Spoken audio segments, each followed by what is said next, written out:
Good morning everyone, today is another pre-maintenance checklist video, which means we're going to be going over all the different campaigns before they go away with the coming maintenance.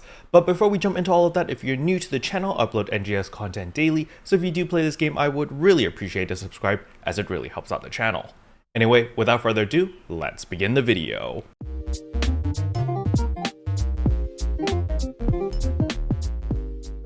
Alright, so the very first thing I want to go over is of course the keyword, and it is shoot_chronicles, all in lowercase. Once you type that, you're actually going to get a weapon camo as well as 50 star gems. As for the weapon camo that you'll get for free, it's actually this weapon camo right here. It looks really good for the Gunblade, and it only works for Gunblades as well, so make sure that you pick it up since it is free. Alright, the next thing I want to talk about are the different campaigns. There is an AC purchase campaign that will be going away right after maintenance, so basically you just top up a bunch of AC and you get all of these free items. Remember, you do not need to spend the AC, you just need to top up. So if you do want any of these items over here but you don't have anything that you want to spend your AC on, you can still get them by simply topping up. The next campaign that is also going away is in the SG shop. So when we go to shop over here and AC/SG shop, you're going to notice that there is a Slayer support set plus bonus over here. This set over here will also be going away right after maintenance. It does give you 3 NEXP earned plus 50% for 24 hours,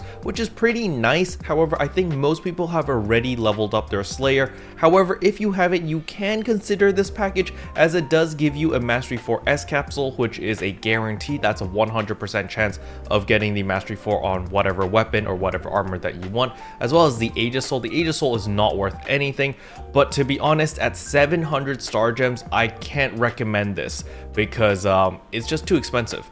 Honestly, you might as well just save your 700 star gems and use it on the Slashing Slayer SG scratch instead, because there's a lot of really good items available in this scratch. The next thing I want to remind everyone is in your mission pass. At tier 6 over here, there is the mission pass storage use for 30 days. Please make sure to redeem it and to activate it, especially if you're like me and you're running out of storage space because you've got too many weapon camos or fashion or just gear or whatever. The mission pass storage gives you a very generous 300 slots for free, which you can put anything in, so it's very nice. Now, a lot of people have been asking me, what happens to the mission pass storage when it expires? Don't worry, if it expires, as you can see over here, I have extended storage 1, it's expired. However, when I click on it, it's going to tell me to renew it, but I can just simply press no, I don't want to renew it, and all of the items in the extended storage are still here. So you can take out any of the items over here, but you can't put items back in, and that's what happens when things are expired. The mission pass storage works the exact same way. So as you can see right now, I've put 215 items over here. There's a whole bunch of these different outfits as well as weapon camos. So when my mission pass storage expires after 30 days, the 215 items over here will not be deleted. They're just going to stay in this storage.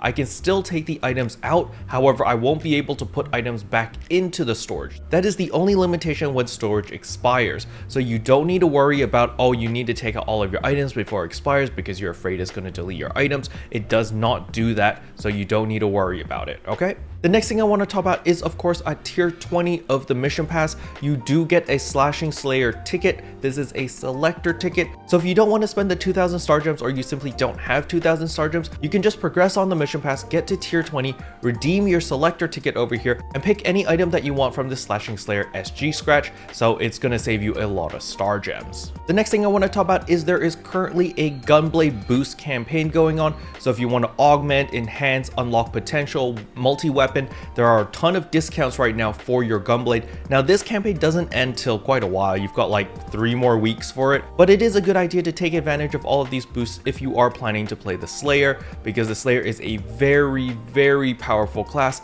However, I know it's not for everyone. Personally, I really like the class, especially if I'm just going for pure damage. However, it is extremely squishy, so just keep that in mind. Now, last but not least, I want to talk about the item trader over here, because I know a lot of people are looking for weapon camos for their Slayer class, and over here at the Arks Record Badge Exchange, you can actually get a Christia Almaty CV. So this is a color variant. It is dark blue or purple. It is very nice. So if you are looking for a weapon camo that changes the color of your Photon Arts, you can definitely pick this up. It does cost 10 Arks Record badges. However, I'm sure most of you should have 10 Arks Record badges. If you don't have 10 Arks Record badges yet, Don't worry, you'll be able to get them next week by participating in the West Ratem Dash, Central Kavaris Dash, as well as Stia Outskirt Dash. Now you don't need to get first place, all you need to do is participate and you get 5 record badges each. So as long as you do at least 2 out of the 3 over here, in 2 weeks time you will be able to purchase the Christia Almaty color variant over here, and it does look pretty badass. I really like the Christia weapon design. It looks very clean, you know, white and gold. You can't really go wrong with that color scheme. The next thing I want to talk about is of course the item exchange Stia over here. I know a lot of people have started working towards their add-on skills because they realize how strong it is, especially the Slayer class. As you can see here, down critical hit rate up. Mine is only level 18 and it already increases my critical hit rate by 14% against downed enemies. This is very powerful and will definitely help you quite a bit. Now another sub effect that you want to take note of that is exclusive to the Slayer is reduced Photon Blast cooldown. Level 19 is actually reducing it by quite a bit. Now it's not reducing it by 76%, it's actually inverse. I don't really know why they write it like this. So it's actually reducing the cooldown by 24% and not by 76% as it's written here. But that being said, you can purchase Slayer EX cubes over here with Infernium if you want to. Again, you are limited to 20 cubes per week for every single class. So if you don't like playing a specific class and you don't want to level it, you can simply just buy the class EX cubes here every single week, and that way you'll be able to roll on those add-on skills. The next thing I want to talk about is the Aegis Integra exchange over here. Scroll to the very bottom. Please don't forget about all of your Dominas because it's essentially giving you 1 Halphinale every 2 weeks as long as you buy these from the shop. So please don't forget about them because Halphinales are still going for quite a bit of money. And last but not least is of course the Slayer Operation Preparation ticket. Again, this doesn't go away until like 2 months from now, but make sure that you actually spend all of your tickets. Again, there are 2 weapon camos for your Gunblade over here, which are color variants, which are very nice. However, there are also just regular weapon camos over here without the color variant. Keep in mind the Christia Almaty is here, but the Arks record badges is the color variant of this, which changes the color of your photon art. This one over here just changes the look of your weapon, makes it nice and shiny. Now don't forget, you can also pick up arms refiners too, as well as regular arms refiners if you need them over here, so that you can limit break your armors and weapons. Special thanks to all the members for supporting the channel. It really means a lot to me. Thank you again. But yeah, that's all I wanted to cover in today's video. Hopefully you guys found it helpful. If you did, I would appreciate a like and a subscribe, and I'll see you guys in tomorrow's video. Bye!